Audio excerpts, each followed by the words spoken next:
Okay, here we are. Finally, we've got the new range of JBL party boxes. Long awaited on this channel, I know. We've been talking about it for a while, so exciting to have them here. They only came out, this week. So yeah, I've been heavily testing them. Yeah, ready to give you my review. So in front of me here, we've got the JBL Partybox Club 120. Obviously the successor to the 110, which was the successor to the 100. I will be doing a further kind of comparison between the 110 and the 120. If you want to see that, there will be a separate video for that. This is going to be almost like pretending that speaker doesn't exist and just reviewing this as it is in front of me. And yeah, that other one will be a kind of direct comparison against the 110. In case you've already got one and you're wondering whether you should upgrade or wondering whether you should save the money. This is going to be a straight review of the 120. So this retails at the moment for £350 here in the UK from JBL's website. We've got two 5.25-inch woofers, obviously these boys, and two 2.25-inch tweeters at the top left and right there. 160 watt of RMS output. This has 40 hertz to 20 kilohertz frequency response range, which we'll kind of touch on a bit further later. They have made some changes to these new range, which hopefully will increase the fan following of these, if that makes sense. Around the back, we've got an aux, two mic inputs, and a guitar input as well. It's actually a little light in that compartment now as well, so you can kind of see it better in the night, which is very useful because I had used the 110 at a party before where it was very dark and I had to get my torch out to see, so it's nice that they've thought of that.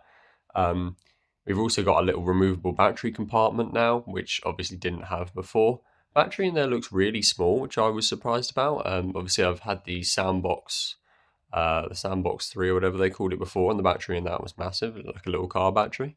So yeah, I'm surprised it's that small, but I guess that means they're nice and easy to swap out if you want to buy spares. But yeah, again, we'll talk about that a bit further later. It weighs 11.05 kg, so kind of what you'd expect for a speaker of this size, although it does have that handy little pop-out handle on the top. So that's going to make it easier to carry around. Bluetooth 5.4 we're running here, which is obviously just the latest version of Bluetooth. You're going to have great range, great connection, great consistency, through walls, stuff like that. Bluetooth has been great for a long time now. So to be honest, I don't notice much difference between these Bluetooth version updates, but obviously, we're getting the newest one here anyway. As far as the battery does go, you get 12 hours of playtime on around 50-60% volume. It will take 3.5 hours to charge from 0 to full, but it does benefit from the same fast charge feature that the JBL Extreme had that I reviewed recently, where the first 10 minutes of charge will get you 80 minutes of playtime. So if you don't have a spare battery to swap out, you can plug it in 10 minutes and you'll get 80 minutes of listening after that if you want to kind of boost it effectively, is how JBL market it anyway. But yeah, that's really useful obviously if you're trying to run that for the end of the party or it just needs a bit of juice. We've got an IPX4 waterproof resistance rating, kind of standard to what they've all had before, nothing special there. This does also have the AI sound boost, the same as what the Extreme had, meaning that it's constantly scanning and checking its surroundings and the material it's sitting on, the size and shape of the room it's in, and changing the way it sounds to aid that a bit better.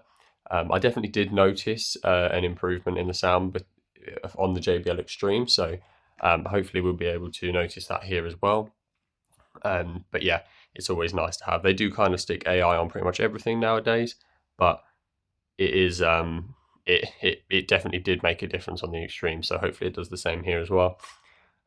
This also does benefit from the Auracast feature, which is effectively just the old TWS pairing feature, but yeah, just rebranded, renamed, new logo, all that kind of great stuff. So nothing overly fancy there.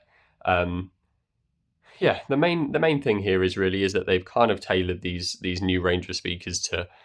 JBL historically anyway has been very good at kind of hip hop, rap, pop music, where they're very bass heavy profiles, which is why I've always liked them because that's the kind of music I listen to.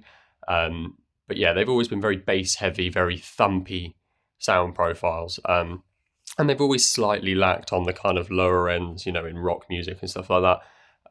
So that's where they've kind of got their childish brand, brand recognition and stuff like that. So they have been working on that with this new range of speakers, and you definitely can tell. You could tell that in the Extreme 4 as well, that it just handles the lower ends of music a bit clearer, and it isn't as kind of screamy at the high ends either. So they've kind of refined it on either side. You can tell that coming from the frequency range as well. That 40 hertz is lower than these speakers have ever gone before on the low side there.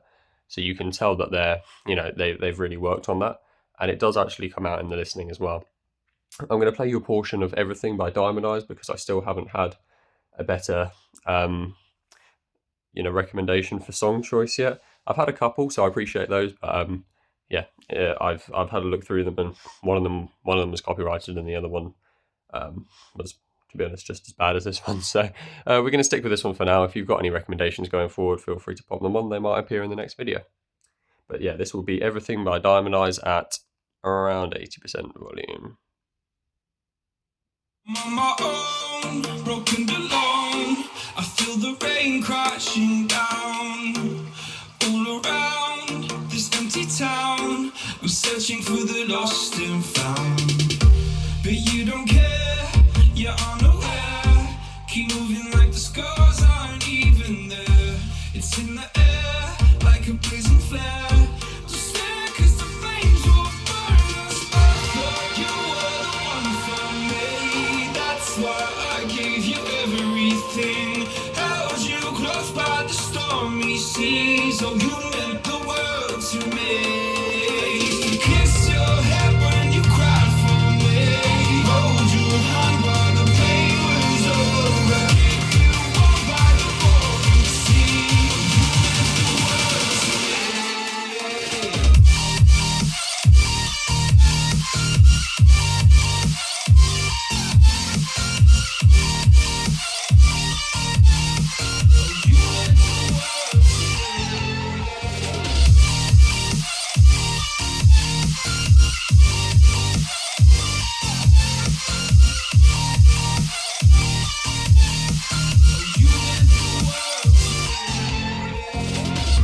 My darling dear, you're never here.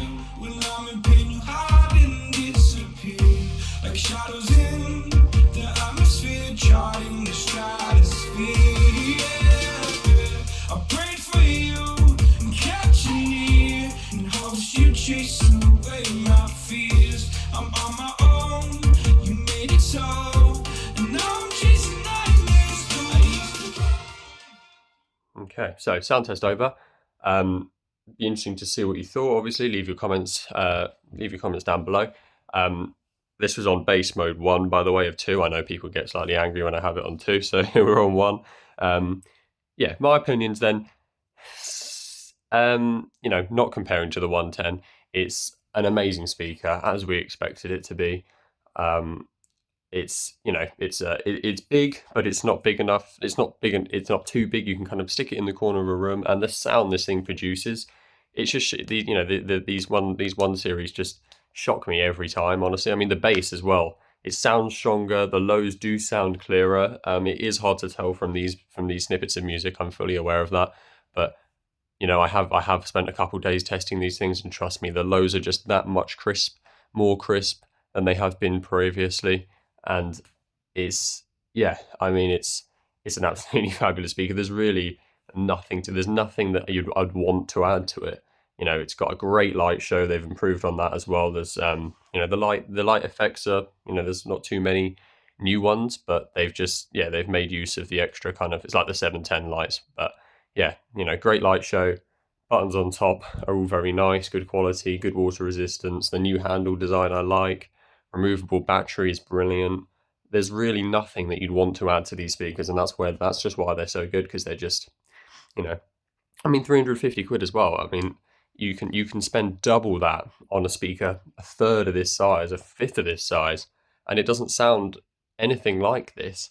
There's so many to list really, and these are, bottom line is that, in my eyes anyway, at the end of the day, these JBL Partyboxes are the best bang for your buck, really.